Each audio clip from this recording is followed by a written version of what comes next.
2023년 4월 16일 주일 4월 셋째 주 주일 예배 참여하신 여러분을 축복합니다. 트리니티 미라클 교회는 1월 첫 주부터 주일 메시지는 구약부터 신약까지 한 해 동안 창세기부터 요한계시록까지 마무리하려고 작정하고 진행하고 있습니다. 오늘은 16번째 주 구약의 시가서인 시편을 다루려고 하는데요. 오늘의 말씀은 시편 1편부터 150편 사이에 시편 34편을 결정했습니다. 특별히 1절만 읽겠습니다. 오늘의 제목과 같은 구절인데요. 다같이 시편 34편 1절을 합독하겠습니다.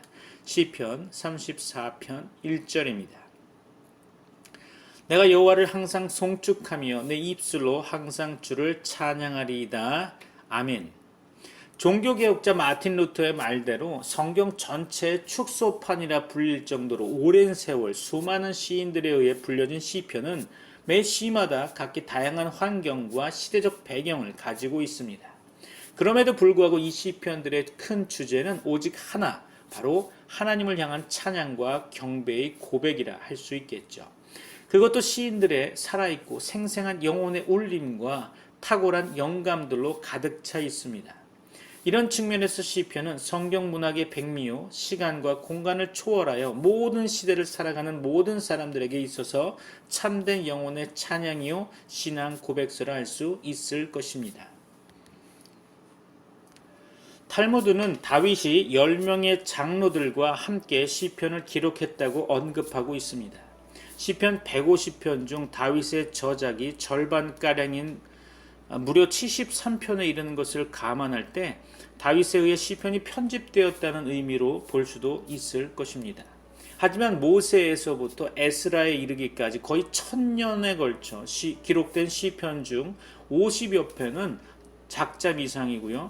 100여 편 정도가 최소한 7명에 의해 기록되었음을 볼 수 있습니다.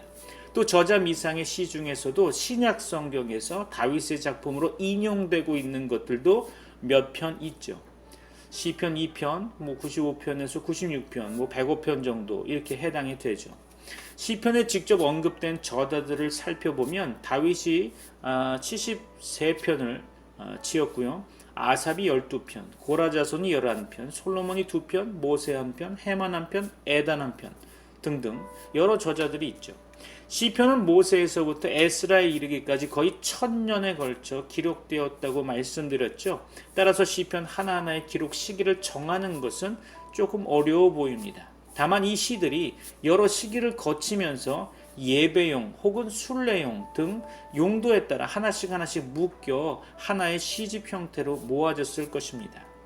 학자들에 따라 다소간의 견해차는 있지만 보편적인 학설을 따르면 시편의 제1권은 다윗 사후 솔로몬에 의해서, 2권은 고라자손에 의해서, 3권은 히스기야 시대의 아삽에 의해서, 4권과 5권은 바벨론 포로 시대 이후 에스라와 느헤미야에 의해 시편들이 정리되어서 오늘날과 같은 형태를 갖추게 되었다고 보고 있습니다. 시편에는 각기 다양한 내용들이 산재해 있죠. 고난 중에 드리는 기도, 자연 만물을 통해 드러난 하나님의 영광과 찬미, 하나님의 우주적 통치에 대한 찬양, 메시아 왕국을 대망하는 내용과 위기에서 건져주심을 감사하는 내용, 회개의 시편 등등 나눌 수 있습니다. 이렇게 다양한 내용들을 담고 있지만 그 중심 주제는 오직 하나님을 향한 찬양과 감사와 경배로 되어 있습니다. 시편을 통해 하나님은 당신만이 온 세상의 조성자요 주권자이며 유일무이한 통치자요, 그렇기 때문에 당신만이 유일한 구원자이심을 가르치고 있습니다. 이러한 하나님의 섭리가 시편에서 동서고금을 막론하여 모든 인간이 공유할 수 있는 감성으로 때론 아름답고 때론 섬세하며 때론 처절하고 때론 웅장하게 영혼의 소리로 표현되고 있는 거죠. 그리고 시편에 나타난 이런 하나님의 섭리는 성경 66권 전체를 통해 두루 계시되고 있는 내용이기도 합니다. 이것이 시편의 위대한 힘인 거죠. 그래서 그리스도를 비롯한 신약 성경의 많은 기록자들이 구약에서 시편을 가장 많이 인용했고요. 혹자는 그리스 문명을 모두 쌓아도 시편 한 권만 못하다고 하며 시편의 가치를 극찬하기도 했죠. 성경에는 시편이 크게 5권으로 분류되고 있습니다. 이를 살펴보면 제1권은 1편에서 41편까지, 제2권은 42편부터 72편까지, 제3권은 73편부터 89편까지, 제4권은 90편부터 106편까지, 제5권은 107편부터 150편까지로 분류하고 있죠. 이런 구분은 전통적으로 유대 랍비들에 의한 분류법인데요. 랍비들은 율법이 오경으로 주어진 것에 착안해서 시편을 5권으로 구분했던 것 같습니다. 그래서 랍비들은 고대의 성경 주석서인 미드라시에서 모세가 율법을 5권으로 주었다면 다윗은 시편을 5권으로 주었다고 했죠. 그러나 랍비들이 시편을 5권을 분류하기 이전부터 각 저자별로 한데 묶인 시집들이 존재했었죠. 예를 들면 제1 다윗 시집, 제2 다윗 시집, 고라 시집, 아삽 시집, 순례자를 위한 시집, 할렐루야 시집 등이죠. 제1 다윗 시집은 3편에서 41편에 속하는데요. 다른 시집에 비해 가장 오래되고 그 내용이나 서정성에 있어 탁월하다고 보여집니다. 제2 다윗 시집은 51편에서 72편에 속하는 다윗의 시편이죠. 고라 시집은 고라가 지은 시집인데요. 42편부터 49편까지 84편, 85편, 87편, 88편 등 11개로 구성되어 있습니다. 아삽 시집은 아삽이 지은 시를 수집한 것인데요. 50편과 73편에서 83편까지 모두 12개죠. 순례자를 위한 시집은 성경에서도 성전에 올라가는 노래로 부제가 붙어 있는데요. 시편 120편부터 134편까지가 이에 해당되죠. 이스라엘의 3대 절기인 6월절, 77절, 초막절에 예루살렘 성전에 올라갈 때, 그리고 바벨론 포로 이후 다시 재건된 예루살렘 성전을 순례할 때, 성전 예배 때 불려졌습니다. 할렐루야 시집은 여호와를 송축하라 할렐루야 등으로 시작하거나 끝나도록 구성된 시로 시편 103편, 107편, 111편부터 118편, 135편부터 136편, 146편부터 150편 등으로 구성되어 있죠. 이외에도 많은 학자들이 시편을 주제별로 분류하고 있는데요. 대표적으로 영국 신학자 맥페이덴의 분류법이 있습니다. 중요하지 않아요. 물론 심오한 영적 감성에 의해 불려진 시들을 주제별로 구분하는 작업에 대해서도 비판이 적지 않죠. 오늘 본문을 통해 하나님의 말씀을 상고해 보고자 합니다. 시편 34편은 다윗의 시로서 다윗이 아비멜렉 앞에서 미친 채 하다가 쫓겨나서 지은 시라고 표제가 되어 있죠. 위기의 순간에서 하나님의 지혜를 주셔서 미친 척함으로 아비멜렉 왕으로부터 목숨을 구하게 된 거죠. 시편 34편을 이해하기 위해서는 사무엘상 21장을 이해해야 할 것입니다. 그러면 시편 34편을 지었던 다윗의 심정을 조금은 이해할 수 있을 것입니다. 이것을 히브리어 원문을 참고하며 살펴보려고 합니다. 우리가 다윗의 찬양시인 시편 34편을 통해서 히브리어가 얼마나 위대하며 하나님의 언어인지를 깨닫기 위해 공부해보는 시간을 조금 갖는 것도 나쁘지 않을 듯합니다. 시편은 150편으로 이루어진 책이며 주로 하나님을 찬양하는 책입니다. 오늘의 본문의 시편 34편은 다윗이 아비멜렉 앞에서 미친 채 하다가 겨우 살아나서 지은 시로 시가 22절로 구성되어 있는데요. 1절부터 22절까지 각 구절의 시작이 히브리어 알파벳 순서로 이루어지고 있다는 점에서 이 시가 좀 특별하다고 할 수 있겠죠. 다윗의 시편이 이렇게 하나님의 언어인 알파벳 순서로 되어 있다는 것은 하나님의 의도가 있겠죠. 알파벳에는 하나님의 의도가 숨어 있으며 상형 문자이기에 하나님의 뜻이 담겨 있을 것입니다. 이것을 다윗이 깨닫고 시를 만들었겠죠. 우리는 알파벳 순서를 통해 다윗의 마음을 깨닫고 하나님에 대한 감사가 어떠한지를 말씀을 통해 배울 수 있을 것입니다. 먼저 이 시편을 이해하기 위해서는 배경을 살펴볼 필요가 있겠죠. 다윗이 이 시를 쓸 수밖에 없었던 이유를 우리는 알아야 할 겁니다. 시편 34편의 배경이 되는 사무엘상 21장 10절로 15절 말씀 볼까요? 사무엘상 21장 10절로 15절입니다. 그날에 다윗이 사울을 두려워하여 일어나 도망하여 가드왕 아기스에게로 가니 아기스의 신하들이 아기스에게 말하되 이는 그 땅의 왕 다윗이 아니니이까 무리가 춤추며 이 사람이 이를 노래하여 이르되 사울이 죽인 자는 천천히요 다윗은 만만이로다 하지 아니하였나이까 한지라. 다윗이 이 말을 그의 마음에 두고 가드왕 아기스를 심히 두려워하여 그들 앞에서 그의 행동을 변하여 미친 채하고 대문짝에 끄적거리며 침을 수염에 흘리매 아기스가 그의 신하에게 이르되 너희도 보거니와 이 사람이 미치광이로다. 어찌하여 그를 내게로 데려왔느냐? 내게 미치광이가 부족하여서 너희가 이 자를 데려다가 내 앞에서 미친 짓을 하게 하느냐? 이 자가 어찌 내 집에 들어오겠느냐 하니라. 아멘. 다윗은 하나님으로부터 기름 부음을 받고 나서 사울에게 쫓기는 신세가 되죠. 하나님이 인정한 이스라엘 왕은 다윗입니다. 사울이 당시 이스라엘을 통치하고 있었지만 그 가운데 다윗은 자신의 목숨을 노리는 사울을 피할 수밖에 없었겠죠. 다윗은 이스라엘 지역에서 더 이상 숨어 있을 수가 없어서 블레셋 땅으로 들어갈 수밖에 없었습니다. 이때는 사울을 피하여 가드왕 아기스에게로 갔던 거죠. 그런데 엎친 데 덮친 것처럼 블레셋 아기스 왕의 신하들이 다윗을 알아보게 되죠.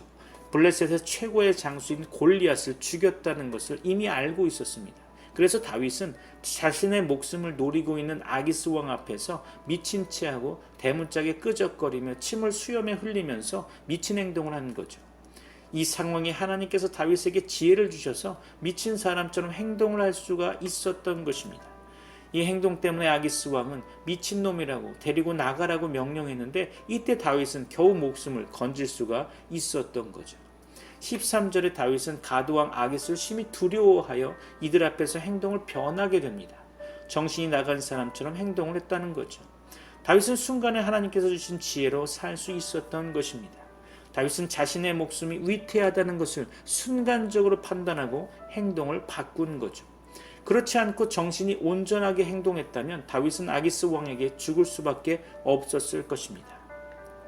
아찔하죠. 다윗의 자손으로 예수님이 오셔야 되는데 예수님이 못 오실 뻔했습니다. 여하간 영적인 지혜가 있었기에 빨리 깨닫고 상황에 맞는 행동을 했다는 거죠. 이것이 기름 부음 받은 자의 지혜입니다. 구원받은 백성들도 때에 따라 하나님의 지혜를 받아 행동을 해야 합니다. 때에 맞는 말과 행동을 해야 한다는 거죠. 그렇지 않으면 사람들에게 버림을 받게 되고 직장과 교회 그리고 가정에서 왕따를 당할 수 있습니다. 다윗은 아기스와 그의 신하들의 행동을 보고 재빠르게 다른 옷으로 갈아입듯이 그의 행동을 다르게 했습니다. 순간 위장술을 사용하여 미친 척했던 거죠. 그렇지 않으면 다윗은 죽게 되는 거죠. 하나님의 때를 기다려 왕이 되기 전까지는 이렇게 할 수밖에 없었습니다. 다윗은 자존심을 내려놓고 가드왕 아기스 앞에서 미친 행동을 한 것입니다. 다윗은 순간에 번쩍이는 지혜가 오므로 즉시 행동과 말을 바꾸었죠. 전혀 예전과는 다르게 행동했던 것입니다. 어떻게 보면 간지를 하는 것처럼 병자 신용을 했던 것 같습니다. 남들이 볼 때에도 일부러 미친 척하는 것처럼 보이는 것이 아니라 전혀 알아보지 못할 정도로 미친 행동을 한 거죠. 우리가 이것을 어떻게 할 수 있을까요?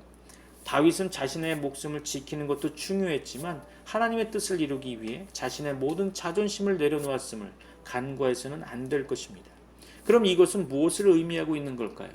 예수님께서 빌라도와 로마 병정 앞에서 무릎을 꿇고 침뱉음을 당하시고 갈대로 머리를 맞을 수밖에 없는 수모를 겪은 것을 의미한다고 볼 수 있겠죠. 예수님은 이렇게 수치를 당하실 분이 아닙니다. 하나님의 아들이신데 다윗도 마찬가지죠. 기름 부음을 받고 난 이후에 이방 왕에게 머리를 조아려야 하는 상황이 된 것입니다. 다윗을 통해 알 수 있는 것은 예수님께서도 선택받은 백성들을 위하여 이방인의 총독인 빌라도 앞에서 머리를 조아릴 수밖에 없는 상황도 있었던 거죠. 예수님도 세례요한의 세례를 받으시고 이와 같이 하나님의 아들로서의 사역을 감당하시게 되었던 것입니다. 다윗이 미친 채 했다는 것은 또한 무엇을 의미하고 있는 걸까요?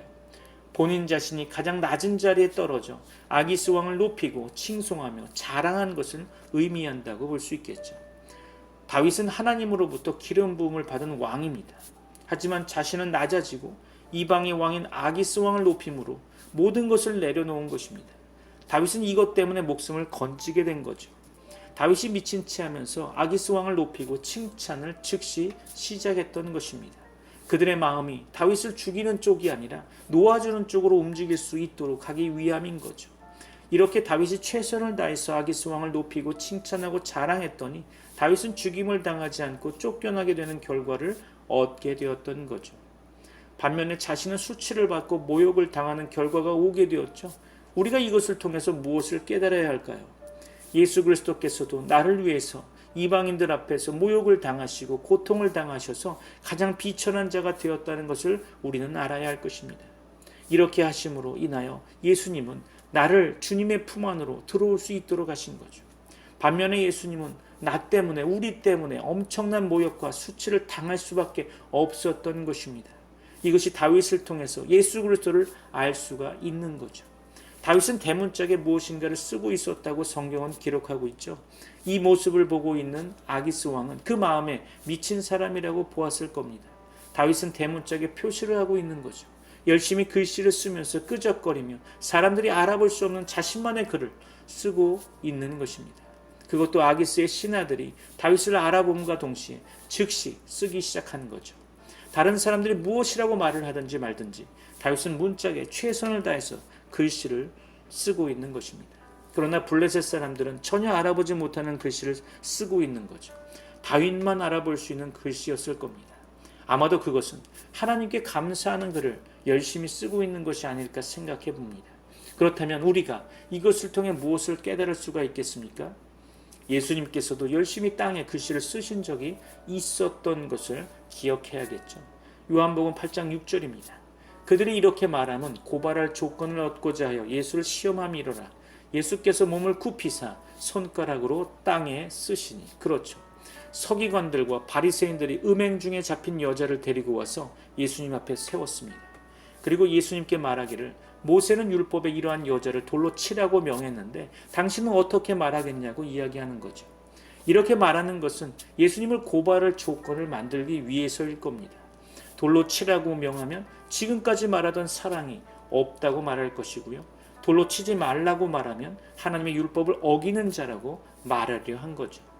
그럴 때 예수님은 몸을 굽혀서 손가락으로 땅에 열심히 글씨를 쓰셨습니다. 어떠한 글씨를 쓰셨는지 기록도 되지 않아 알 수는 없지만 하나님을 찬양하는 글씨를 썼거나 주변의 사람들의 죄를 낱낱이 알리는 글을 썼을 것으로 생각할 수 있습니다. 다윗을 통해 우리가 유추해보면 예수님이 땅에 자국을 그리고 있는 것은 무엇을 의미하고 있는 걸까요? 서기관과 바리새인들이 잡아온 간음한 여인의 죄를 신문하여 죽이려고 하는 것입니다. 하지만 예수님은 자신이 직접 간음한 여인을 위하여 자신의 몸이 부서지고 바리새인들과 싸워서 죄악에서 승리하시고 간음한 여인을 죄악에서 해방시켜주는 것을 의미한다고 볼 수 있겠죠. 예수님이 땅에 글씨를 쓰신 것은 간음한 여인을 위하여 자신이 십자가에서 고통당하여 죽고 이 여인을 살릴 것에 관하여 말씀하시는 것일 겁니다. 간음한 여인의 죄를 대신 지실 것이 예정되어 있는 주님은 하나님께 감사의 글을 쓰고 있었던 것이 아닐까 생각해 봅니다. 그리고 이 여인이 확실히 살아서 구원을 받을 것에 관하여 쓰신 것이 또 아닐까 잠시 생각해 봅니다. 이렇게 예수님은 서기관과 바리새인들 그리고 많은 유대인들 앞에서 실제로 땅에 몸을 굽혀 글씨를 쓰셨습니다. 우리가 여기서 생각할 수 있는 것이 뭘까요? 이것은 역사적 사실인데 그것도 한 번으로 그치신 것이 아니라 하나님의 응답이 떨어질 때까지 계속해서 땅에 글씨를 쓰고 계셨을 것입니다. 이 부분이 원어로 보면 미완료 시제를 사용하고 있기 때문에 우리가 생각해 볼 수 있는 거죠. 예수님은 간음한 여인을 살리기 위하여 하나님의 응답을 기다리고 있었던 것입니다. 그리고 때가 되어 일어나셔서 먼저 죄가 없는 자가 돌로 이 여인을 치라고 명하셨던 것입니다. 그리고 다시 몸을 굽혀 손가락으로 땅에 글씨를 계속해서 쓰셨습니다. 이 단어가 번역본에는 없지만 원문에는 있는 단어입니다. 히브리어로 보면 더 명확하게 알 수가 있는데요. 히브리어 타바라는 단어로서 다윗이 문짝에 글씨를 그리는 단어와 같은 단어입니다.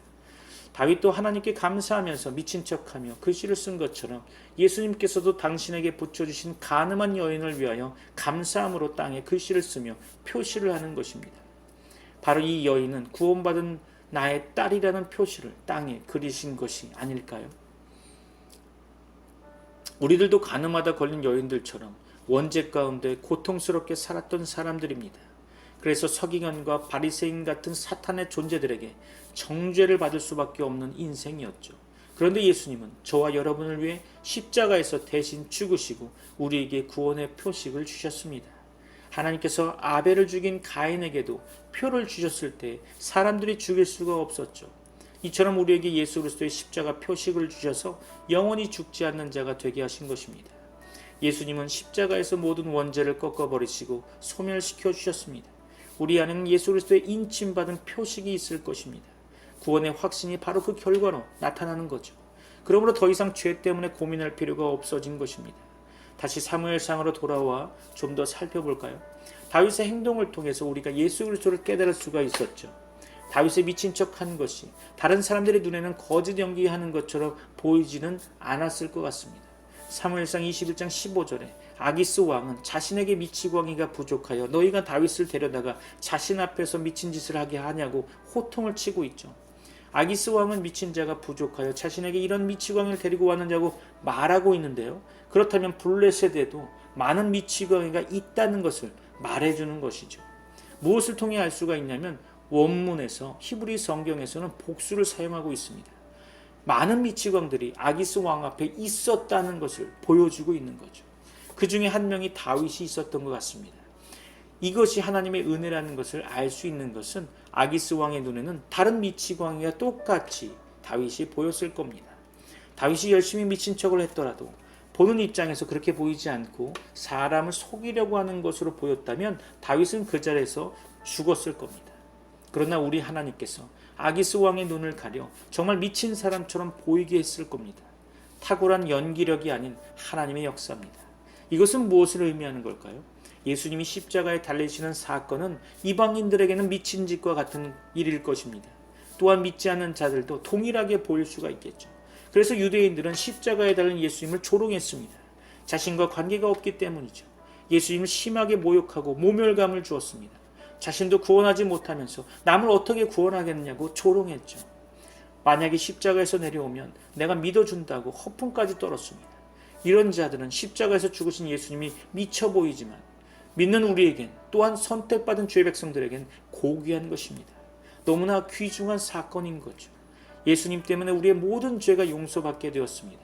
단 한 번의 속죄로 인하여 모든 죄가 사라진 것입니다. 할렐루야죠. 다윗의 수치와 모멸감을 통해 나중에 이스라엘 왕이 되어 블레셋 민족들을 평정하게 됩니다. 예수님은 십자가에서 죽으심으로 수치를 당하셨지만 결국 부활하셔서 이 세상을 다스리시는 역사가 일어나는 것입니다. 다윗은 아기스 왕의 손에서 벗어나고 나서 시편 34편을 짓게 되었습니다. 너무나 감사해서 하나님께 감사의 시로 찬양을 올려드린 거죠. 이 시가 구절마다 히브리어 알파벳 순서대로 이어지고 있는 거죠. 여기 하나님의 의도와 뜻이 분명하게 있을 것이라고 생각됩니다. 이것을 알파벳 상형의 의미와 단어의 뜻 그리고 문법을 통해 다윗의 감사의 마음을 깨달아야 할 것입니다. 다윗이 이렇게 히브리어 알파벳 순서대로 시를 지은 이유가 무엇인지를 우리가 영적으로 깨달아야 하겠죠. 오늘은 우리가 다윗이 아기스 왕에게 미친 척할 수밖에 없었고 이것을 통해 모욕과 수치를 당함으로 생명을 연장하게 된 것을 알았습니다. 또한 다윗의 행동을 통해 예수 그리스도의 모형도 알게 되었죠.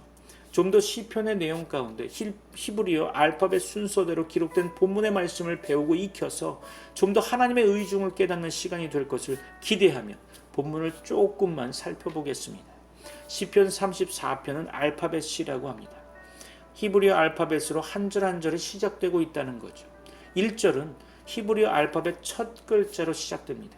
바로 알레프입니다. 알레프는 황소라는 상형에서 왔습니다. 힘을 상징하는 거죠. 엘로힘이라는 하나님도 알레프로 시작합니다. 힘의 근원지는 하나님이시죠. 다윗은 그런 여호와 하나님을 입술로 찬양해야 할 것을 말하고 있습니다. 우리도 힘의 근원이신 하나님을 우리 입술로 찬양해야 할 것입니다. 오직 예수님만을 찬양해야 하는 거죠. 고대 근동에서는 황소가 중요했습니다. 왜냐하면 자산 가치가 있었기 때문이죠. 그래서 황소는 힘이며 하나님을 상징한다고 볼 수 있습니다. 과거 이스라엘 백성들이 하나님의 형상을 우상화할 때 왜 황소상을 만들었는지 이제 조금 이해할 것 같습니다. 여하간 이 알파벳 첫 글자는 시작과 존재라는 의미를 또한 가지고 있습니다. 하나님께서 태초에 이 세상을 창조하실 때 함께 하셨다는 것을 의미하며 그 이전부터 존재하고 계시는 분이라는 것을 말씀하고 있는 거죠. 이 알파벳을 다윗은 1절에 제일 먼저 사용하고 있습니다. 시편 34편 1절 다시 봅니다. 내가 여호와를 항상 송축하며 내 입술로 항상 주를 찬양하리이다. 아멘. 다윗은 아기스 왕 앞에서 미친 척을 하고 나서 쫓겨나게 되죠. 여기 시편 34편에서의 표제가 아비멜렉 앞에서 미친 채 하다가 쫓겨나서 지은 시라고 되어 있는데 여기서 아비멜렉은 블레셋 왕을 지칭하는 명칭입니다. 애굽의 바로와 같은 뜻이죠. 우리는 다윗의 심정을 한번 생각해 볼 필요가 있습니다. 당시 다윗의 상황은 얼마나 진땀 빼는 순간이었을까요? 자신의 목숨이 왔다 갔다 하는 상황이고 매우 긴장되는 상황인 거죠. 자칫하면 죽을 수도 있는 상황에 처해져 있습니다. 이때 다윗은 오직 하나님께 기도했을 겁니다. 자신을 살려달라고, 아기스 왕의 손에서 놓아달라고 간절히 기도했을 겁니다. 그런데 갑자기 아기스 왕이 자신을 미치광이 취급하면서 쫓아버리라고 말할 때 너무나 마음이 기뻤을 겁니다.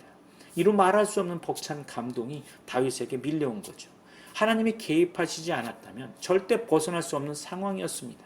이렇게 다윗이 쫓겨나고 나서 감사하며 하나님께 지은 시가 바로 시편 34편입니다. 우리들도 아기스 왕과 같은 고통과 인생의 수렁이 있겠죠.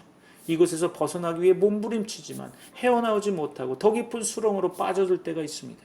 이런 상황에서 우리를 구원해 주실 분은 오직 예수 그리스도 한 분 외에는 없다는 것을 기억하시기 바랍니다. 주님의 은혜가 아니면 절대 살아날 수가 없는 겁니다. 이런 상황에서 하나님이 역사하셔서 구원해 주시면 다윗처럼 맨 처음 주님께 감사 찬양을 올려 드려야 하지 않을까요? 그럴 때 하나님께서 기뻐하시고 우리의 찬양을 받으시는 것입니다. 다윗이 아기스 왕의 손에서 빠져나와 제일 먼저 한 것이 무엇이었습니까? 주님을 송축했다는 거죠. 보통 사람들은 화장실 갈 때와 나올 때가 다르다고 합니다. 문제가 있을 때는 열심히 살려달라고 부르짖다가도 문제가 해결되면 편안해졌다고 금방 하나님의 은혜를 잊어버리는 것이 우리 아니겠습니까? 닭머리, 새머리와 흡사한 거죠. 하지만 다윗은 달랐습니다. 제일 먼저 주님을 송축했습니다. 자신의 목숨을 살려주신 하나님께 감사하고 있는 거죠. 우리들도 제일 먼저 주님께 감사해야 할 것입니다.